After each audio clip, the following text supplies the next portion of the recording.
Hi hello నమస్తే welcome to Spain news. Tungabhadra dam gate కొట్టుకుపోవడంతో ముందు జాగ్రత్తగా అధికారులు అన్ని గేట్లు ఎత్తేశారు.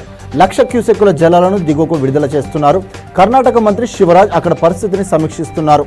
లోతట్టు ప్రాంతాల ప్రజలు అప్రమత్తంగా ఉండాలని సూచించారు. ఇవాళ నిపుణుల బృందం డ్యామ్ను పరిశీలించనుంది.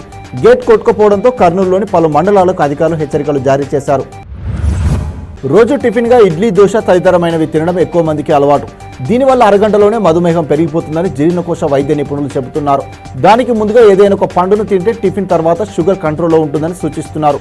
పండ్లలో ఉండే పీచు పదార్థం కారణంగా ఆ తర్వాత తిన్న టిఫిన్ కూడా సులువుగా జీర్ణమవుతుందంటున్నారు. భోజనంలోనూ పండ్లు, కూరగాయల్ని భాగంగా చేసుకోవాలని పేర్కొంటున్నారు. అమెజాన్ కంపెనీ హైదరాబాద్లో తన డేటా సెంటర్ను విస్తరించేందుకు ఆసక్తి చూపిందని తెలంగాణ సీఎంఓ తెలిపింది. ఐటీ మంత్రి శ్రీధర్ బాబు అమెరికాలోని Amazon web services data centre vice president Kerry పర్సన్తో భేటీ అయ్యారు. ఏఐ మెషిన్ లెర్నింగ్ ఆధారిత సేవలతో కొత్త హైపర్ స్కేల్ డేటా సెంటర్ విస్తరణకు చర్చలు విజయవంతమయ్యాయని మంత్రి పేర్కొన్నారు. ప్రభుత్వం తరపున సహాయ సహకారాలు అందిస్తామన్నారు. భక్తుల రద్దీ నెలకొంది. శ్రీవారి దర్శనానికి 24 గంటల సమయం పడుతుంది.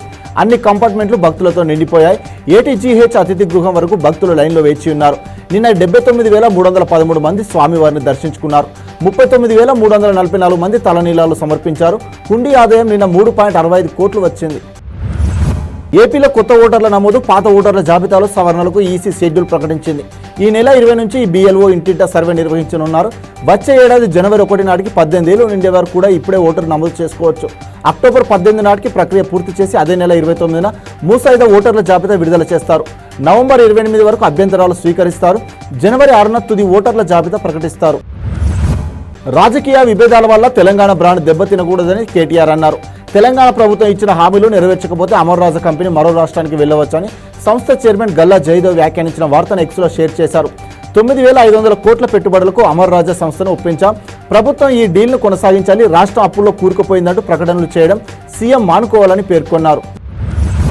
ఆంధ్రప్రదేశ్ ఖరీఫ్లో ఈ పంటలో నమోదైన పంటలకు వైసీపీ హయాంలో అమలైన ఉచిత పంటల బీమాను కొనసాగించాలని ప్రభుత్వం నిర్ణయించింది. రాబీ నుంచి రైతులు తమ వాటా ప్రీమియం చెల్లించాల్సి ఉంటుంది. ఉచిత పంటల బీమాతో ఉపయోగం లేదని 2019కి ముందున్న విధానాన్ని అమలు చేస్తామని సీఎం చంద్రబాబు ప్రకటించిన విషయం తెలిసిందే. అయితే ఇప్పటికే ఖరీఫ్ సాగు మొదలైనందున టెండర్ల ప్రక్రియ పూర్తి చేయడం అసాధ్యమని అధికారులు చెప్పడంతో బాబు ఓకే చెప్పారు. న్యూయార్క్ సెంట్రల్ పార్క్ తరహాలో హైదరాబాద్లో రాజు పార్కును అభివృద్ధి చేయాలని సీఎం రేవంత్ రెడ్డి నిర్ణయించారు. ఇందుకు అనువైన ప్రాంతం స్థలం కోసం అధికారులు కసరత్తులు మొదలుపెట్టారు. ఈ పార్కును 4,100 ఎకరాల్లో అభివృద్ధి చేయాలని భావిస్తున్నారు. పార్కు చుట్టూ బిలియనీర్లు, ప్రముఖులు, కార్పొరేట్ ఆఫీసులు ఉండేలా ప్లాన్ చేస్తున్నారు. కాగా న్యూయార్క్ సెంట్రల్ పార్క్ 843 ఎకరాల్లో విస్తరించి ఉంది. టీడీపీని బలోపేతం చేసేందుకు చంద్రబాబు రంగం సిద్ధం చేశారు. పార్టీకి పునర్వైభవం తేవాలని శ్రేణులకు పిలుపునిచ్చారు. తెలంగాణలో టీడీపీ రీఎంట్రీతో బీఆర్ఎస్కు లబ్ధి చేకూరుతుంది అనేది రాజకీయ విశ్లేషకుల మాట. చంద్రబాబును ఆంధ్ర మనిషిగా చూపిస్తూ కేసీఆర్ సెంటిమెంట్ అస్త్రాన్ని మరోసారి ప్రయోగించే అవకాశం ఉంది. దీంతో బాబుపై పాజిటివ్గా ఉండే సీఎం రేవంత్ రెడ్డికి రాజకీయంగా ఇబ్బందులు తప్పవని టాక్. తెలంగాణలో వచ్చే ఏడాది నుంచి రేషన్ లబ్ధిదారులకు సన్నబియ్యం పంపిణీ చేయాలని కేబినెట్ సబ్ కమిటీ నిర్ణయించింది. చౌకధర దుకాణాలు, మధ్యాహ్న భోజన పథకం ద్వారా ఏటా 24 లక్షల టన్నుల దొడ్డు బియ్యం పంపిణీ జరుగుతుందని, దీనిలో సగానికి పైగా దారి మళ్లుతున్నట్లు గుర్తించింది. రేషన్ కార్డులతో పాటు ఆరోగ్యశ్రీ కార్డులను స్మార్ట్ కార్డుల రూపంలో ఇవ్వాలని నిర్ణయించింది. కుటుంబ సమగ్ర ఆరోగ్య వివరాలతో వీటిని జారీ చేయనుంది. ఏపీలో సచివాలయాల పేరును గ్రామ సంక్షేమ కార్యాలయాలుగా మార్చనున్నట్టు తెలుస్తుంది. వెల్ఫేర్ అసిస్టెంట్లను DDDOలుగా నియమించినట్లు సమాచారం. పంచాయతీ కార్యాలయం, సంక్షేమ కార్యాలయాలను విడివిడిగా ఏర్పాటు చేయనున్నట్టు తెలుస్తుంది. ప్రతి సంక్షేమ కార్యాలయంలో 5 సిబ్బందిని నియమించినట్లు సమాచారం. లబ్ధిదారుల గుర్తింపు, జాబితా తయారీ ప్రక్రియ బాధ్యతలను వీటికి అప్పగించనున్నట్లు తెలుస్తుంది. ప్రధానమంత్రి ఆవాస్ యోజన కింద తెలంగాణలోని అర్బన్ ప్రాంతాలకు 3 లక్షల ఇళ్లు కేటాయించాలని కేంద్ర కేబినెట్ నిర్ణయించిందని కేంద్ర మంత్రి కిషన్ రెడ్డి వెల్లడించారు. ఈ స్కీమ్ కింద గతంలో కేంద్రం 2.5 లక్షల ఇండ్లు ఇస్తే బీఆర్ఎస్ ప్రభుత్వం తీసుకోలేదని తెలిపారు. ఇండ్ల కేటాయింపుపై రాష్ట్రం నుంచి ఇంకా ప్రతిపాదన రాలేదని, రాగానే మంజూరు చేయనున్నట్లు పేర్కొన్నారు. రాష్ట్రంలో ఈ నెల 15 నుంచి 30 వరకు రెవెన్యూ సదస్సులు నిర్వహించనున్నట్లు ఏపీ మంత్రి అనగాని సత్యప్రసాద్ తెలిపారు. ప్రతి గ్రామంలో ఈ సదస్సులు జరుగుతాయి.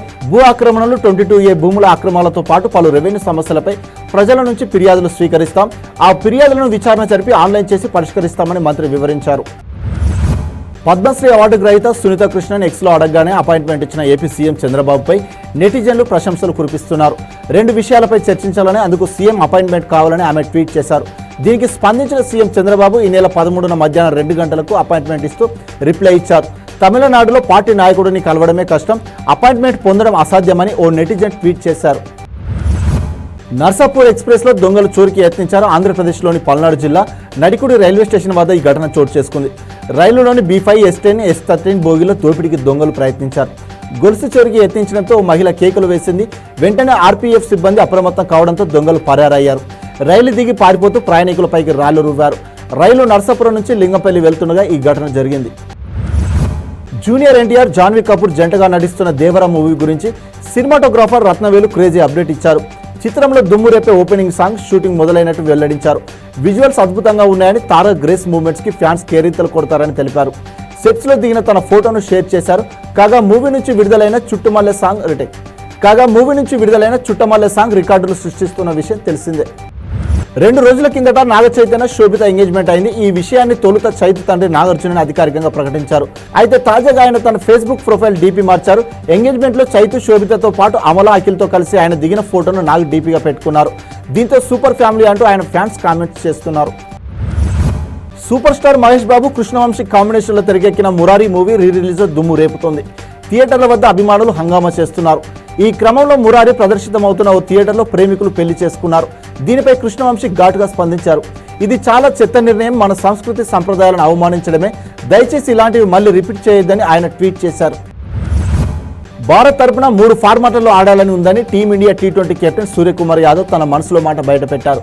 టెస్టులో ఆడేందుకు బుచ్చిబాబు టోర్నమెంట్ పనికొస్తుందని ఆయన చెప్పారు. కాగా T20లో ఆకాశమే హద్దుగా చెలరేగుతున్న సూర్య వన్డేలో మాత్రం తేలిపోతున్నారు.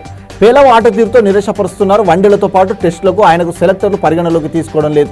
సూర్యకుమార్ యాదవ్ ఇప్పటి వరకు ఒకే ఒక టెస్టు ఆడారు. ఒలింపిక్ పతాక విజేత సరబ్జోత్ సింగ్ ప్రభుత్వ ఉద్యోగాన్ని తిరస్కరించారు. తన స్వరాష్ట్రం హర్యానా క్రీడా శాఖ డిప్యూటీ డైరెక్టర్ ఉద్యోగాన్ని ఆఫర్ చేసింది. కానీ సరబ్ ప్రభుత్వ వినతిని సున్నితంగా తిరస్కరించారు. నేను షూటర్గానే కొనసాగాలనుకుంటున్నా. ఒలింపిక్ గోల్డ్ సాధించాలనే నా లక్ష్యం కోసం ఇప్పటికే తీసుకున్న నిర్ణయాలను మార్చుకోలేను. అందుకే ప్రస్తుతానికి జాబ్ చేయలేనని ఆయన పేర్కొన్నారు. పారిస్ ఒలింపిక్స్ పోటీలు నేటితో ముగియనున్నాయి. భారత కాలమానం ప్రకారం రాత్రి 12:30 విశ్వ క్రీడల ముగింపు వేడుకలు జరగనున్నాయి. స్టేట్ డి ఫ్రాన్స్ స్టేడియంలో క్లోజింగ్ సెరమనీ నిర్వహించనున్నారు. ప్రముఖ పాప్ సింగర్ HER ప్రత్యేక ఆకర్షణగా నిలవనున్నారు. కాగా ఈ వేడుకలో ఇండియన్ ఫ్లాగ్ బేరర్లుగాను మను భాకర్, శ్రీజేష్ వ్యవహరించనున్నారు.